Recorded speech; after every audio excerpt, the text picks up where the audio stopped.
Y el derrame pericárdico es cuando la misma etiología es lo mismo. Se supone que en la evolución tú tienes primero una pericarditis y luego se te viene el derrame pericárdico, ¿no? Y esto es cuando el líquido aumenta en la cavidad pericárdica. ¿Por encima de cuánto? Siguiente, doctora. De los... Quiero terminar rápido la parte básica de ciencias para que ustedes los fogueen en la maña para el ENAM, ¿ya? Y que... sepan esto, van a entender mejor a la doctora. La acumulación de pericardio de 200 mililitros, ya sea por líquido o por la cicatriz o una neoplasia, esto en tanto aumenta el volumen, aumenta la presión, y si aumenta la presión, empuja y chanca el corazón. Entonces, aquí yo tengo mi corazón en la aurícula derecha, el ventrículo derecho, la aurícula izquierda, el ventrículo izquierdo. Yo tengo un pericardio que lo envuelve, pero ahora está lleno de líquido como hasta 200.000 y entonces me cierra y aumenta la presión. Eso hace que el corazón esté como contraído, como comprimido. Eso se llama pericarditis constrictiva. Ahora, puede ser volumen, agua, puede ser tumor, la cicatriz, lo que quieran, pero ¿podrá recibir sangre de las venas? No. Entonces, ¿cómo será el retorno venoso? Pregunta. Lo normal, ¿eh? ¿Cuál es el volumen? ¿Cómo se llama al volumen que entra de la vena a la aurícula derecha? Doctora, pregunte. Muy bien, la precarga. Ya sabemos que la precarga es el volumen del retorno de las venas que llega a la aurícula derecha.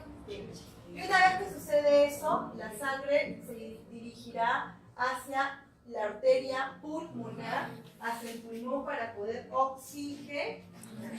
Y de esa manera retornará por las venas pulmonares hacia la aurícula izquierda y luego al ventrículo izquierdo. Voy a dibujar la aorta aquí, sabemos que está por arriba, pero voy a poner aquí. El volumen de sangre que va del ventrículo izquierdo, todo ese volumen que llega a la aorta, ¿cómo se llama? Volumen de eyección. Y esto obviamente se traduce en el gasto cardíaco, porque el gasto cardíaco es el volumen de eyección por frecuencia cardíaca. Recordemos, la presión arterial es igual al gasto cardíaco por resistencia. Entonces, pregunta, si el volumen, o sea, el gasto cardíaco, si no hay volumen, porque finalmente si no recibe volumen, no llegará volumen a la aorta. Y por lo tanto, ¿qué me está disminuyendo? El gasto cardíaco. ¿Estamos? Entonces, si no hay gasto cardíaco, hay menor voz, y eso me genera menor gasto cardíaco, me genera menor ¿qué? Presión antes, o sea, el paciente entra en hipotensión. Ustedes ya saben en la clase del día de ayer que si hay hipotensión se activarán los vasoreceptores y los quimioreceptores, y por lo tanto, ¿qué se activará? ¿Qué se activa? El sistema simpático, ¿no es cierto? Y se va a liberar ¿qué cosa? Adrenalina, noradrenalina. ¿Y eso que va a generar en los vasos? Vasoconstricción. Y la vasoconstricción, ¿qué es lo que hace con el vaso? Aumenta ¿qué? La resistencia vascular. Por lo tanto, si me aumenta la resistencia vascular, aumenta la presión. Pero es algo momentáneo. Y luego, esto me va a activar también, se va a producir una hipoxia tisular, y la hipoxia tisular le va a estimular el sistema renina. ¿La aldosterona qué hace? La absorción. Mete sodio y agua a la sangre. Se aumenta el sodio y el agua a la sangre y saca potasio. Bulimia. Y se aumenta el volumen, me aumenta el retorno o sea, me empeora el cuadro. Por la aldosterona ahora le llega más agua. ¿Y puede entrar el agua? No. Y encima hay vasoconstricción. Y si hay más vasoconstricción, ¿no? Hay menos flujo y por lo tanto no hay oxigenación. Y esto empeora. Porque sí, se activará el sistema de compensación, pero no me está ayudando. Porque aquí hay una situación que impide el correcto llenado del corazón. Ese corazón sigue comprimido, y si eso pasa y yo tengo un corazón con menor gasto, con hipotensión, con ingurgitación yugular, porque la sangre está ahí que no puede entrar, a eso cuando esto sucede, yo puedo tener una pericarditis, pero el paciente con pericarditis está caminando, está normal. Pero si el paciente ya está hipotenso, con ingurgitación yugular, estamos hablando de ¿qué? De un taponamiento cardíaco, que ya hay un compromiso hemodinámico porque la sangre ya no puede entrar a la aurícula de leche. Entonces la precardia está disminuyendo. ¿Y qué va a pasar? Disminuye el gasto cardíaco, mayor actividad del simpático, el sistema renina-angiotensina aldosterona, pero todo esto en vez de ayudarme me empeora, ¿no es cierto? ¿No es cierto? Y termina produciéndose ¿qué? Un shock circulatorio. Siguiente. Siguiente. Entonces, ¿cuáles serían los signos y síntomas de un paciente con taponamiento cardíaco? ¿No? Lo más importante, ¿cuál será? La triada de Beck. La triada de Beck hace referencia al taponamiento cardíaco que está constituido por esto, la triada de Beck. Ingurgitación yugular. ¿Por qué hay ingurgitación yugular? Porque no hay retorno, no hay precardia. Porque hay ruidos cardíacos lentos. ¿Por qué habrá ruidos cardíacos lentos?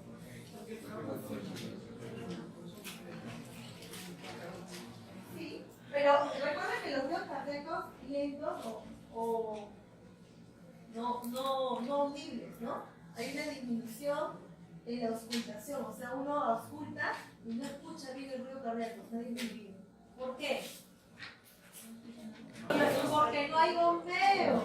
Y además, que sale del pericardio está con hipertensión más agua. Johan Flores, ¿por qué el taponamiento cardíaco, los ruidos cardíacos son poco audibles, no se escuchan?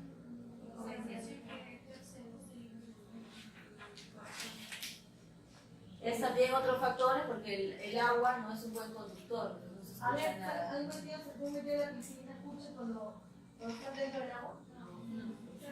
Usted pone el estetoscopio, hay agua ahí, porque el pericardio está lleno de agua. ¿Qué va a escuchar al corazón? No puede escuchar. Y además el corazón ni siquiera está pudiendo bombear al cuadro.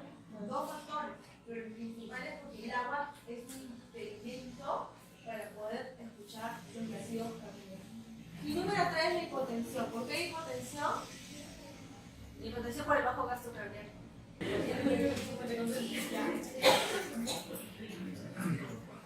Ya, y en el EKG, ¿qué vamos a poder encontrar?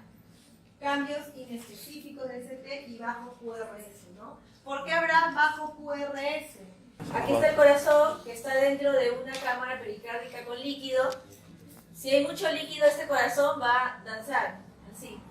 Y aparte, que el líquido no es un buen conductor de la electricidad en ese sentido del electrocardiograma, entonces los complejos en un corazón normal se van a ver de ese tamaño, y en un paciente con derrame pericárdico son complejos, ahí dice bajo, que quiere decir, lo denominamos de otra forma, son complejos de bajo voltaje. Ahí dice bajo QRS, bajo voltaje de QRS. ¿Qué quiere decir? Que en vez de ser de ese tamaño, es un complejo así chiquito. ¿Ven? Es un complejo chiquito, complejo de bajo voltaje, chiquito, y puede variar. A veces puede ser así chiquito, y luego puede ser más chiquito, y luego puede crecer un poquito, etc. Entonces son complejos de bajo voltaje y que varían. ¿Y por qué varían de tamaño? Porque ese corazón está danzando. Entonces son complejos de bajo voltaje, hay complejos de bajo voltaje y variables.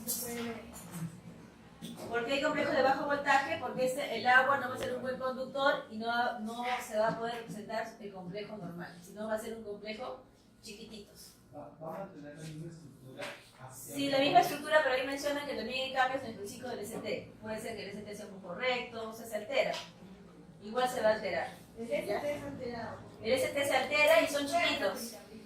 Estamos hablando que ahora encima de la pericarditis En conocimientos básicos del electrocardiograma, el electrocardiograma se va a evaluar en dos dimensiones, en la dimensión horizontal y la dimensión vertical.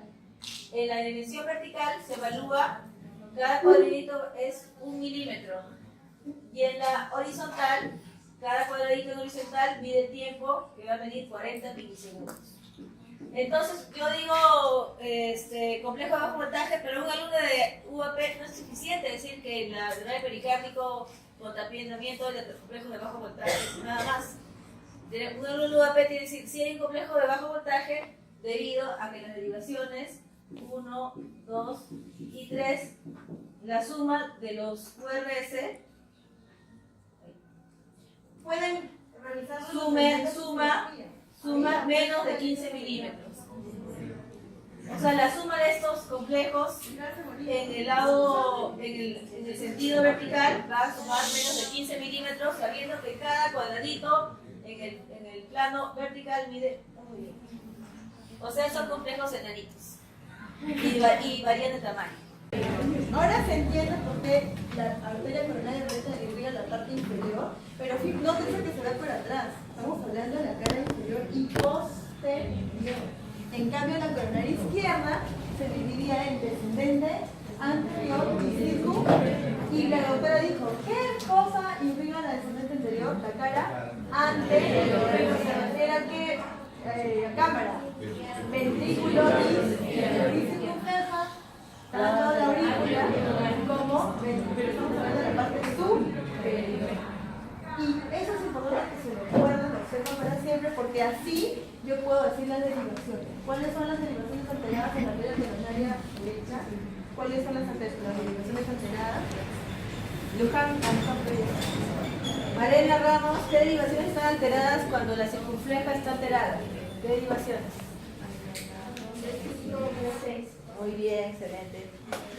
Ya, Medina, ¿qué derivaciones están alteradas cuando está afectada la descendente anterior? Montesa no ha venido, ¿no? 4.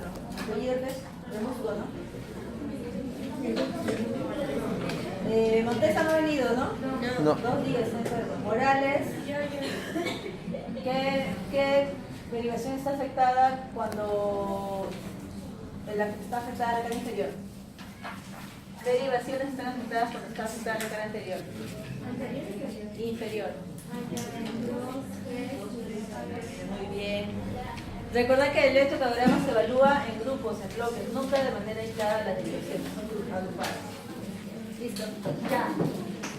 Entonces, ya para dejarla a la doctora que termine, quiero comenzar solamente por hablar de la parte que es muy fuerte, ¿no? La patogenia. El síndrome coronario agudo es todas aquellas enfermedades que tienen como principal punto de partida el dolor de pecho.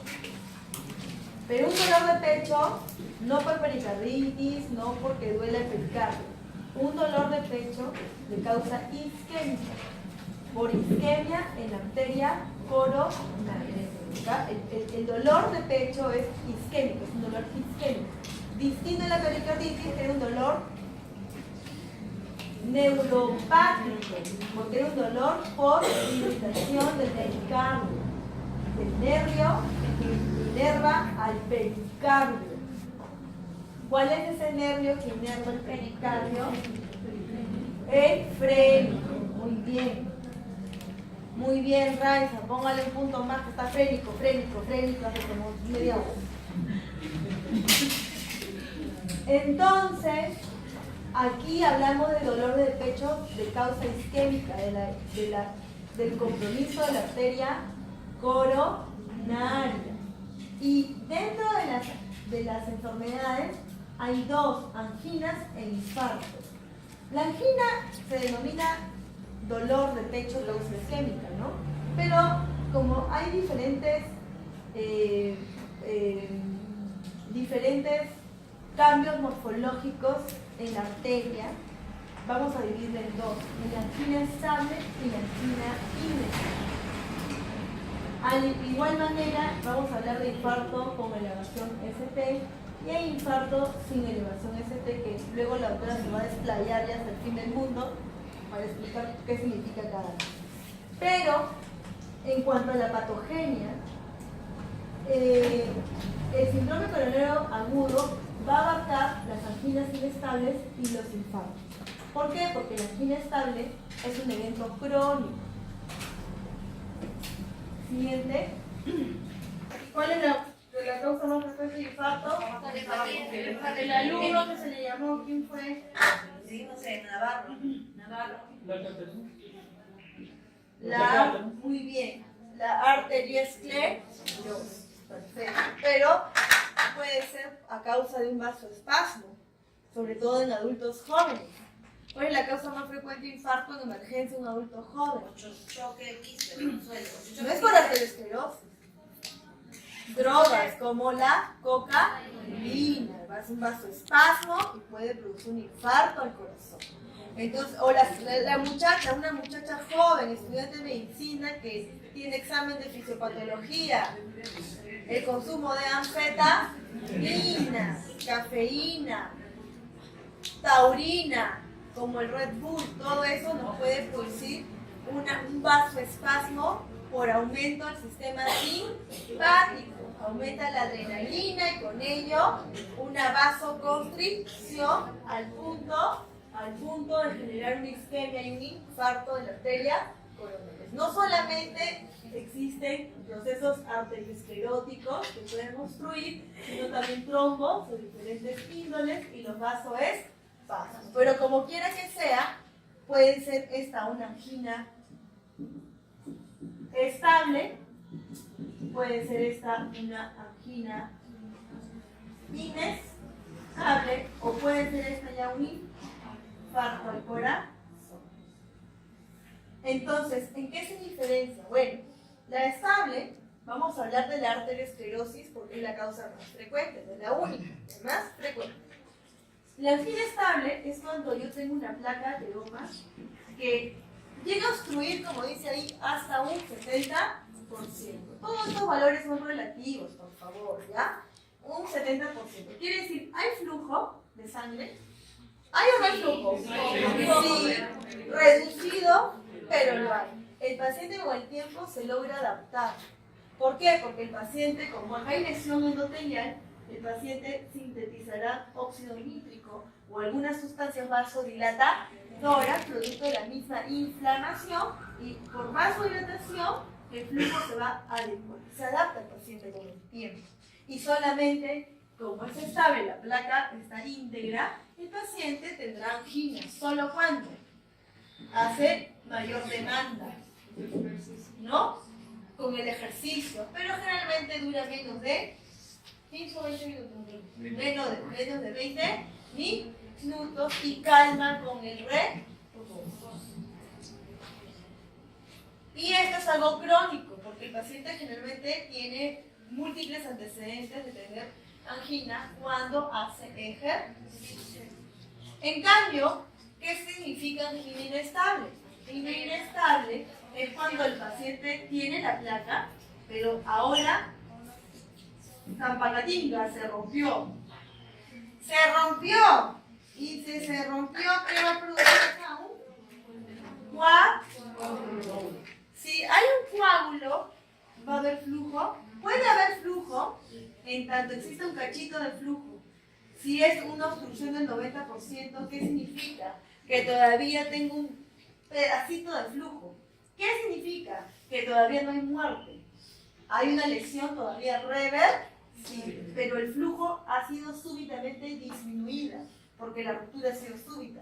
Entonces, como es una placa inestable, cuando ya se rompe, y en cambio acá se llama estable cuando no está rota. Como es una placa inestable, se le llama angina inestable. Y por esa razón, el paciente, estando en reposo, aparece la angina. ¿Por qué? Porque se rompió. ¿Se entiende, no? Entonces, durante el mismo reposo aparece el dolor. 2. Supera los 20 minutos. No calma con el reposo. Necesita tratamiento farmacológico. Doctora, entonces, ¿en qué se diferencia con un infarto? Es que en el infarto yo entiendo que el flujo superaron el 90%. Esto hablamos en términos fisiopatológicos, teóricos, del libro. Y entiendo que entonces no hay irrigación, cero irrigación. Y por lo tanto, acá hablamos de necrosis. A cambio, hablamos todavía de lesión reversible. Y si hay necrosis, ¿no es cierto? Muerto el pájaro, no hay nada que lo levante. Siente pajarito. Usted, malentendido, cochino mental. Entonces, acá hablamos de que ya no hay, acá hablamos de una necrosis. Pero el dolor es lo mismo que una angina inestable. Es lo mismo. Es un dolor en el reposo, más de 20 minutos. No calma con el reposo. Entonces, doctora, ¿cómo hacemos? No sabemos, pues. Porque el paciente, si llega a emergencia, llegará con la misma característica clínica, con los mismos signos y síntomas. Entonces, ¿qué le pongo, doctora? Síndrome coronario agudo, porque no sabemos si es angina inestable o es infarto de corazón. Entonces, bien viva, yo digo, ya, doctora, ya sé cómo le hago la diferencia. Ya sé qué le pido yo para saber qué cosa es. Voy a agarrar al corazón, le voy a abrir la arteria y voy a ver si la sangre está rota y no rota. ¿Ah? ¿Qué examen te ayuda a diferenciar todos estos cuadros? El electrocardiograma. Entonces, uno pide un EKG, ¿no es cierto? Y en el EKG, ¿qué esperas encontrar? ST, L, pero ojo, ¿y que es cóncavo o convexo? Convexo. Pero ojo, para marearlos más, tanto la angina como el infarto puede ser con ST elevado y puede ser con ST, ¿no? Y entonces, doctora, ¿cómo hago el diagnóstico? Tampoco puedo saber. Muy bien, ¿quién dijo enzimas? Póngale nota. Para que se gane la nota, yo les preguntaría, ¿y las enzimas cardíacas en dónde se encuentran elevadas? ¿En la angina o en el infarto? En el infarto. ¿Y por qué? Ahora me pregunto, ¿por qué? ¿Qué pasa? ¿Dónde se encuentran estas proteínas?